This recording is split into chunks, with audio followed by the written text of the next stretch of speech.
Je vais continuer avec le 909. C'est Madame Sologoud qui le présente. Je vous en prie.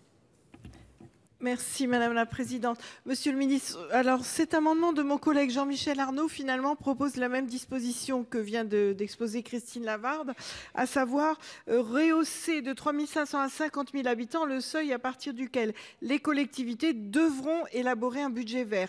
En fait, ce serait une faculté pour les collectivités qui seraient en dessous de ce seuil. En effet, la mise en place d'un budget vert risquerait d'être excessivement contraignante pour les petites collectivités entrant dans le champ du dispositif initial.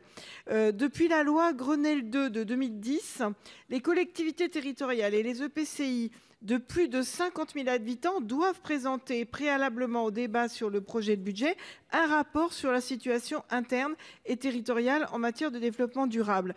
Alors si ce seuil de 50 000 a été retenu pour le rapport développement durable, il apparaît opportun que, dans un premier temps, ces collectivités territoriales qui disposent déjà de l'ingénierie juridique et du ressort territorial suffisant pour apprécier une politique environnementale soient assujetties à l'obligation de budget vert.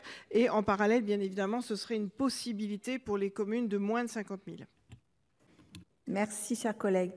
Je donne la parole à Madame Sologoub et ensuite à Monsieur le Ministre. Oui, Monsieur le Ministre, juste un mot. Vous avez prononcé le mot de travail.